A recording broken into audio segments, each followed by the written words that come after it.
Item ಯಾವುದೇ ಇರಲಿ try ಮಾಡಿ ಆಚಿ ಚಿಕನ್ ಮಸಾಲಾ. ನೆಲಮಂಗಲದಲ್ಲೂ ಅಖಿಲ ಭಾರತ ಸಾರ್ವತ್ರಿಕ ಮುಷ್ಕರ ನಡೀತಾ ಇದೆ. ನೆಲಮಂಗಲ ದಾಬಾಸ್ಪೇಟೆ ಕೈಗಾರಿಕಾ ಪ್ರದೇಶದ ಕಂಪನಿಗೆ ರಜೆಯನ್ನ ನೀಡಲಾಗಿದೆ. ಬೈಕ್ ರ್ಯಾಲಿ ಮುಖಾಂತರ ನೆಲಮಂಗಲದಾದ್ಯಂತ ಜಾಥಾ ನಡೆಸಲಾಗ್ತಾ ಇದೆ. ಜಾಥಾ ಸಾಗುವ ರಸ್ತೆಯಲ್ಲಿ ಅಂಗಡಿಗಳನ್ನ ಕೂಡ ಬಂದ್ ಮಾಡಲಾಗಿದೆ.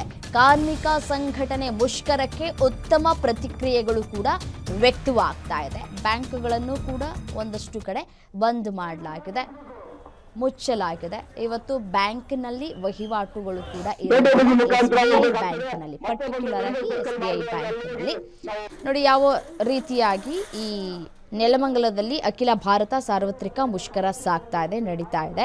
ಮತ್ತು ಅಂಗಡಿಗಳೆಲ್ಲವೂ ಕೂಡ ಸ್ವಯಂ ಪ್ರೇರಿತವಾಗಿ ಬಂದ್ ಮಾಡಿಕೊಳ್ಳುವಂತಹ ಕೆಲಸಗಳು ಆಗ್ತಾ ಇದೆ.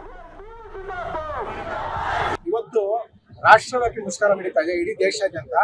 ಏನು ನಮ್ಮನ್ನ ಆಳ್ತಾ ಇರುವಂತಹ ಕೇಂದ್ರ ಸರ್ಕಾರ ರೈತ ವಿರೋಧಿ ಕಾರ್ಮಿಕ ವಿರೋಧಿ ಮಸೂದೆಗಳನ್ನ ಅಂಗೀಕರಿಸ್ತಾ ಇದೆಯೋ ಅದ್ರ ವಿರುದ್ಧವಾಗಿ ಇಡೀ ದೇಶದ ಜನಗಳು ಇವತ್ತು ಬೀದಿಗಿಳಿದು ಈ ಸರ್ಕಾರಗಳ ನೀತಿಗಳ ವಿರುದ್ಧ, ಜನವಿರೋಧಿ ನೀತಿಗಳ ವಿರುದ್ಧ ಇವತ್ತು ಪ್ರತಿಭಟನೆ ಮಾಡ್ತಾ ಇದ್ದೀವಿ.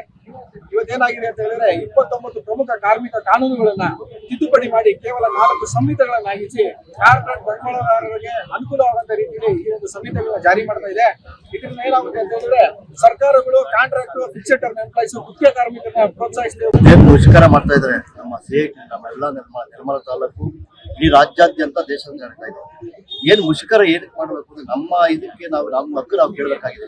ಹೆಣ್ಣು ಮಕ್ಕಳು ನಮ್ಮ ಸ್ನೇಹಿತ ಹೇಳ್ತಾರೆ, ಈಗ ಸೆಕ್ರೆಟರಿ ಅವರು ಕಾನೂನು ಅಡಿಯಲ್ಲಿ ರಾಜ್ಯ ಕೆಲಸ ಮಾಡುವಂತ ಜಾರಿ ಇದೆಯಾ? ಇಲ್ಲ. ಏನು ಸರ್ಕಾರ, ರಾಜ್ಯ ಸರ್ಕಾರ ಇರ್ಬೋದು, ಕೇಂದ್ರ ಸರ್ಕಾರ ಇರ್ಬೋದು, ಹೆಣ್ಮಕ್ಳು ಅಂತ ಹೇಳ್ತಾರಲ್ಲ, ಹೆಣ್ಮಕ್ಳು ಏನು ವ್ಯವಸ್ಥೆ ಕೊಡ್ತಾ ಇದ್ದಾರೆ? ಈಗ ಅವತ್ತು ರಾತ್ರಿ ಎಷ್ಟು ಗಂಟೆವ್ರು ಕೆಲಸ ಮಾಡಿಸ್ಬೋದು?